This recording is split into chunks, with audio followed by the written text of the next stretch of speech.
Hey folks, David Stewart here. Hope you guys are having a fantastic day. I'm going to talk about operating systems and age verification and the state of California, in which this photo was taken, as was this one. I didn't do any photoshopping on this, by the way. It just came out with those colors.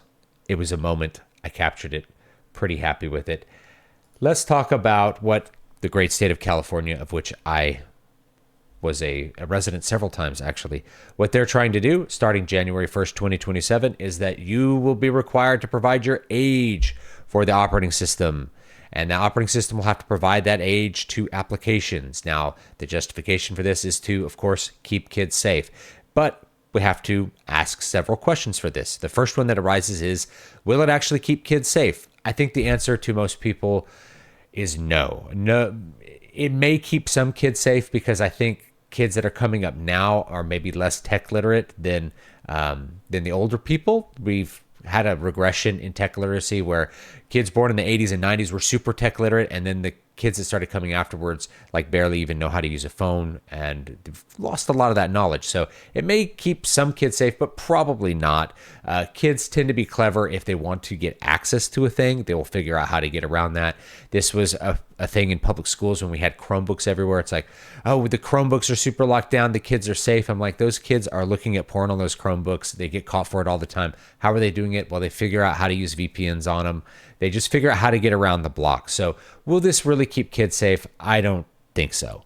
However, I do think it will be used to further justify removal of, say, offline installations. Microsoft already wants you to make a Microsoft account to install Windows. So everyone's going to have an online, always-on PC in order to access the internet, which means that you're giving large corporations and the government, in the case of California, the opportunity to decide who can and can't have access to computers and who can and can't have access to the internet. That to me is very dystopian and very worrisome. This is an important step along the way. This isn't one that is going to be like you're going to have a license to use a computer right now. But I think that would be the next step because this is really not going to keep kids safe. How do you keep kids safe online? Let me just talk about this as an aside. It's actually very easy. It's not hard to keep kids safe while using a computer, but most people simply don't have the discipline to do it. And most schools are oblivious and think that technology can magically do things to stop kids from accessing things that they don't want them to access. It can slow things down, but it's not going to be 100%. What is 100% is actually having your kids be supervised. So my kids use computers as part of their schooling. I homeschool my kids.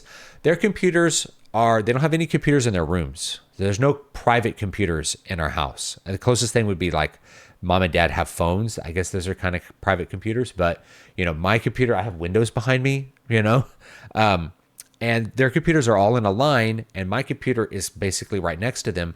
So their screens are visible to me at all times when they're using their computers. And I have the basic stuff. They have a Microsoft account that they log into the computer with, and I can get parental updates. But the real safety thing is like I am looking at their computer. I can see it. So what did the schools do? When I was a public school teacher, what did every classroom do with the kids? What they gave every kid a Chromebook. I don't think it really improved education. That's a whole nother discussion. But what did they do? Well, the teacher just did the same thing that they did back in the 80s and 90s. They stood in front of the class with the kids looking at them, thinking, the kids have to be looking at me to have attention on me in order to learn. And then they're upset with the Chromebooks because the kids are looking at the Chromebooks. And then at the same time, they're like, kids are accessing pornography at school. How is this happening? Well, what should have happened is the teacher should actually be at the back of the class so they can see every screen. And then they can direct the kids to information on a projector or something like that. But the point is, the adult in the room who's supposed to supervise the kids has to be able to see the screen. They have to be able to see the screen. So if they can see the screen, then it's kind of like the panopticon, right? The kids don't know, is the teacher looking at my screen? But he could be, and that is going to prevent a lot of shenanigans. And by stopping kids from accessing some of those more explicit things, you are going to be keeping them safer, not just because like pornography can negatively impact the mind, especially a developing mind. That's a whole nother discussion. And you could talk to young men who grew up with that. And there's a lot of sexual dysfunction that's happened in the younger generations because of the prevalence and ease in which people were able to access pornography at a young age. Whole nother discussion. I don't want to I want to mention that, but kind of move on past it, because that leads to other things, right? Which is people having conversations with people they shouldn't have online, possibly leading to meeting up with predators or trafficking or things like that. Will this operating system requirement prevent any of those things? I don't really think so. If you tried to make a completely locked down computer that everything was age controlled, you'd quickly find kids that would figure out how to make additional users on the computer. They'd figure out a lot of ways to get around that sort of thing, or it simply wouldn't be enforced. And that's the other thing too, is like simply making a law that you have to do something doesn't mean companies are going to be able to comply with that law, even if you have a stiff penalty for them failing to keep kids safe.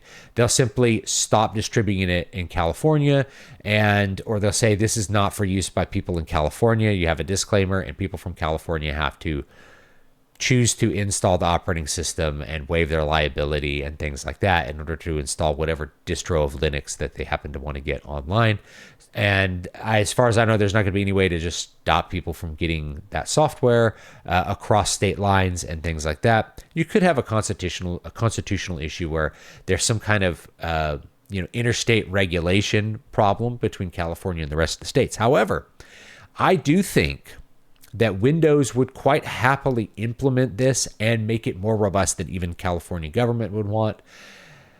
And then everybody else would be basically forced into that as well. They'd be forced to comply because of California law. Why is that, right? Why would California get to dictate the policies for the rest of the country? Well, in the United States, we have several examples of this happening where one or just a couple of states were able to control policy for the entire country just unilaterally and by default. And a really good example is the fact that your dishwashing soap sucks. So if you're wondering, why do dishwashers suck now? A big reason is that the soap is worse than it used to be. And the soap is worse than it used to be, not because the United States government banned something in the soap, but because a couple of states banned something in the soap. So several of the Great Lakes states, I believe Michigan was the big one, banned sulfates in dishwashing soap and whatever soap. And this is a great example of, the best intentions don't always work out. But by doing that, all the companies that wanted to sell dishwasher soap in, say, Michigan, they had to make special soap for Michigan. And if you're going to make special soap for Michigan, if you don't want to lose Michigan, Illinois, and some of those Great Lakes states, you just take sulfate out of all of your soap. And so everybody in the entire country loses the sulfate in that soap because those parts of the country didn't want that sulfate washing into the lake and causing algae blooms. So a couple of states were able to dictate what was in your soap for the rest of the country. And if you feel like your dishes just don't get as clean as they did in the 1990s, they actually don't. Dishwashers are worse, but the soap is also worse. That's part of it. And so you can have minority rule as long as it's, more efficient to just adhere to the minority, then everyone will adhere to it. It's like kosher meat. Like, why is lemonade kosher? It's kosher because if it's not kosher, you will lose a small percentage of sales, but everybody who doesn't care about kosher will still drink the kosher lemonade or whatever it is, right? So making things that are kosher means that you'll have people who need halal, that it meets their requirements, it meets the Jewish dietary requirements, and it meets everyone else's requirements too. So you might as well just go through the effort to make it, to make it kosher. Minority rule. So California has a big enough economy that, for instance, Microsoft, of course, is not going to want to lose out. So they would probably be pretty excited to implement these things because they would get some backpats for keeping kids safe, even though we know it's probably not going to do that. And they'd probably be able to, get some positive recognition for doing this. They'll meet it, and then just everybody else will have to comply as well. That's the unfortunate thing, because Windows is so dominant. It's not like, oh, people in California have to do this, but you don't have to do it in Texas. It's like, nope, everyone will have to do it. Everyone will just have to get along. Now, sometimes this actually doesn't work, right? Like, there's a Texas law that requires people to age, requires like adult websites to verify the age of users, and those websites are like, well, we're just gonna block Texas, or we're gonna block all these states. There's several states that do it, but Texas is probably the biggest one.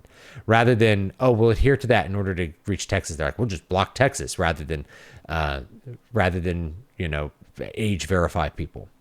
And did it stop people in Texas from looking at those sites? Not really. They can use a VPN to get around them, or they can look at other sites that just don't care about adhering to Texas law at all. So no, it didn't really stop a whole lot, but it did. I guess it was an optics victory, right? It's like, Pornhub refuses to stop kids from using their website. You can frame it like that, but it didn't really work to prevent any pornography use. And this is going to be the same thing with this operating system. I don't think it'll keep kids safe. And it's possible I've heard some arguments that it could actually make kids less safe, because you'll have more kids that go outside and around the normal things that would create that friction and keep them maybe slightly safer online. They'll do it more in a hidden way that puts them more at risk for some of those things that we've talked about. I don't really see that as the big thing. I mostly just think it's a cost, and it's a cost to all of us, and it's an intrusion of privacy for lots of people. It's the next step towards licensure of using a computer, and it's not going to achieve its stated aims. That's the big thing. So, but California absolutely, because of its large economy and the tech sectors there, it absolutely can bully all the other states and just end up making them comply with what they want. There's also the de facto thing that California and Texas decide what the curriculum is for the rest of the United States. California, Texas, and New York. It basically, whatever the school curriculums for public school are adopted in California, those standards just get adopted to all the other states, because it's just easier that way.